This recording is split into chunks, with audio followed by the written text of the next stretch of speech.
Përshëndetje, sot do të kalojmë disa lajme rreth kriptovalutave dhe lajmin e parë që do të hapim është Michael Saylor. Michael Saylor, i cili është strategjisë së tij DCA ose Dollar Cost Average në Bitcoin, ai dje ka publikuar Twitterin e vet që do të bëj përsëri blerjen e Bitcoinit. Si e ka publikuar, ai ka postuar një foto, këtu mundi me pa me ngjyrë të gjelbërt, ku kjo foto do me thonë se ai do të bën blerjen e Bitcoinit.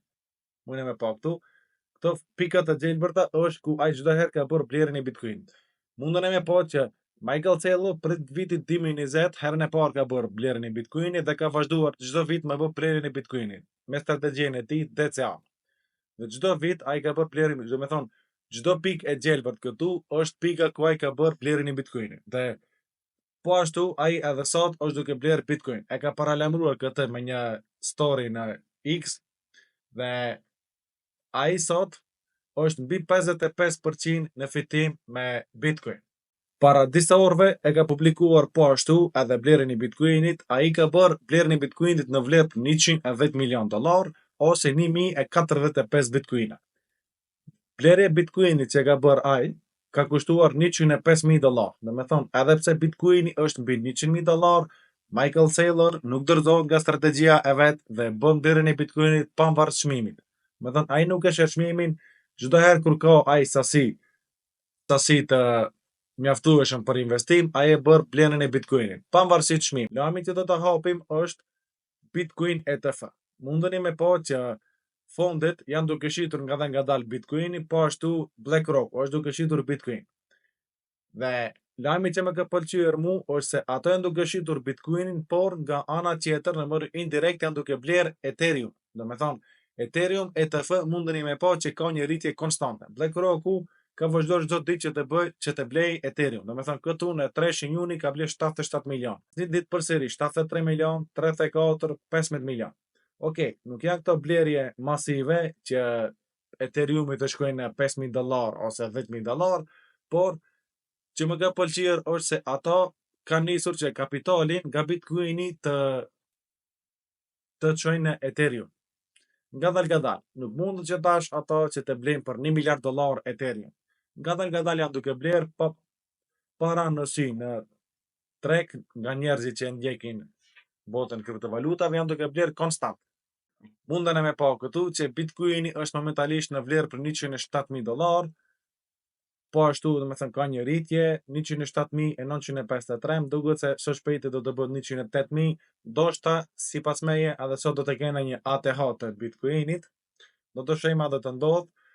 Dhe por ajo që të gjithë jena duke pritur, Bitcoin dominancë nuk është duke rarë. Me thënë, Bitcoin dominancë konstant është duke shkuar përpjet. Që kjo është negativ për altcoins, por kjo është situacioni momental dhe s'kena çka me bo, ne s'kena mundësi me ndryshu për moment. Lajmin që po ashtu më ka rënë në sy është se nëse Bitcoini shkon 10% nga çmimi momental, dhe me thënë 10% i vjen nëse Bitcoini rritet për $10.000 ose 10% nga çmimi momental, ka likuiditet për $15 miliard në short.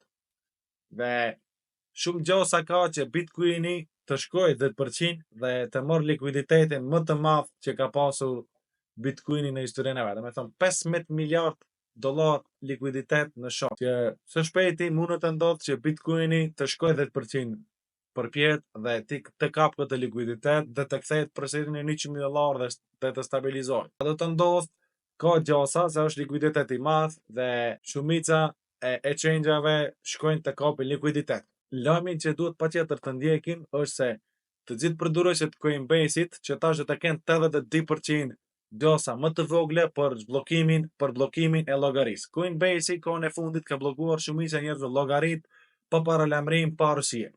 Dhe kjo është një arsye që shumica e njerëzve e kanë praktikosur Coinbase-in dhe kanë humbur besimin në Coinbase. Unë personalisht Coinbase asnjëherë s'kam përdorur dhe asnjëherë nuk do të përdori.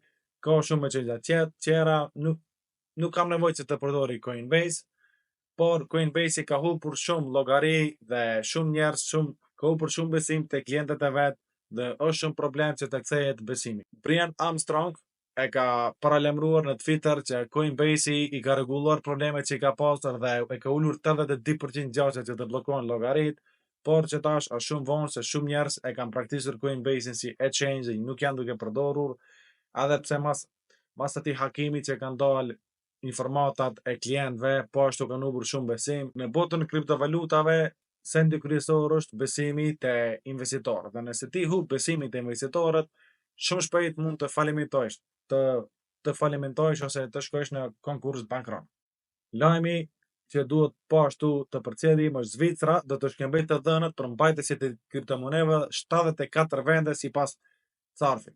Zvicra ka bërë një strategji sipas meje shumë të mençur, domethënë 74 vendeve të botës, Zvicra do të hap deklarata për të gjithë njerëzit që kanë dy nështëtsi, për shembull, kanë shembull nështëtsi në Shtetet e Bashkuara dhe në Zvicër, dhe tonë në Zvicër, dhe ai do të bëj manipulim, nuk do që të paguaj tatim në shtetin e dytë që ka nështëtsi, ose janë duke larë para. Zvicra të gjithë këto informata do t'i shpërndajë me 74 vendet e vet.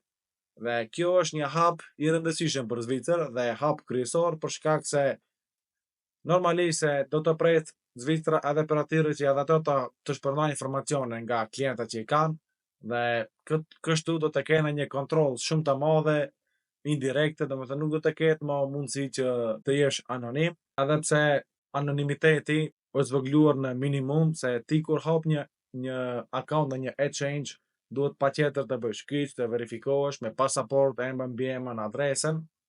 Për këtë arsye, nëse jeni një investitor i përgjithshëm ose investoni shumë para, është mirë që të lamroni, që të pagoni tatim, që mos të keni probleme me shtetet ku jetoni.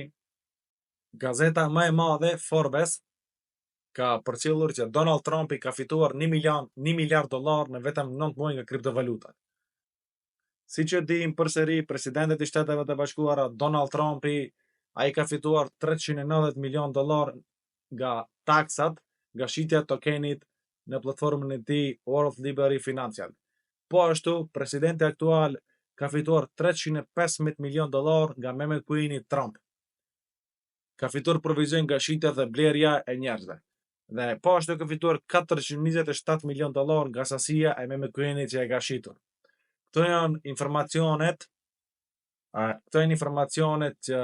informacione publike që mund çdo kush të verifikoj, por nga informacionet që nuk janë publike, unë mendoj se ky numër është 5 herë më i madh i fitimit që e ka fituar Donald Trump në mënyrë indirekte. Për këtë arsye, sot nuk duhet t'i besoni askujt, nuk duhet t'i besoni asnjë presidentit, se fundi fundit të gjithë këtu jena për fitime, për para, dhe kur një president si Donald Trump i ka lansuar token, meme token, dhe në mënyrë indirekte e ka bërë një rug pull, çka pritni nga njerëzit, lajmin që po ashtu patjetër duhet të kalojmë është se Metaplanet rrit planin për blerjen e Bitcoinit në $5.4 miliard.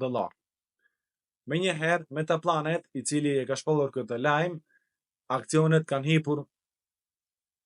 e Metaplanet kanë hipur në 12%. Dhe Metaplanet është, të shohim edhe altcoinsat, mundeni me pa këtu që veç Bitcoini është ai i cili është duke rritur, Ethereumi nuk ka rritje, domethënë në 7 ditët e fundit 1.2%. 1.2% është minimal, por siç e pam, Ethereum ETF ka nisur që të bëjë blerjen e Bitcoinit në mënyrë të qetë, dhe që më pëlqen mua, është mirë pozitiv. XRP po ashtu 5.2% në 7 ditët e fundit, këto Solana po ashtu as 1% ngritje. Të shkojmë të shohim, mundeni me pa këtu që USDT Tether ose USDT i cili është stablecoin në një muaj ka një rritje të madhe, me thënë sasia është rritur dhe është dokumentuar konstant USDT, që kimin tem ose kjo sasi do të përfundoj në treg një ditë. Ju pëlqen kjo videoja, mos harroni të bëni like, subscribe të chaneli dhe mirupafshim deri në video në radhë.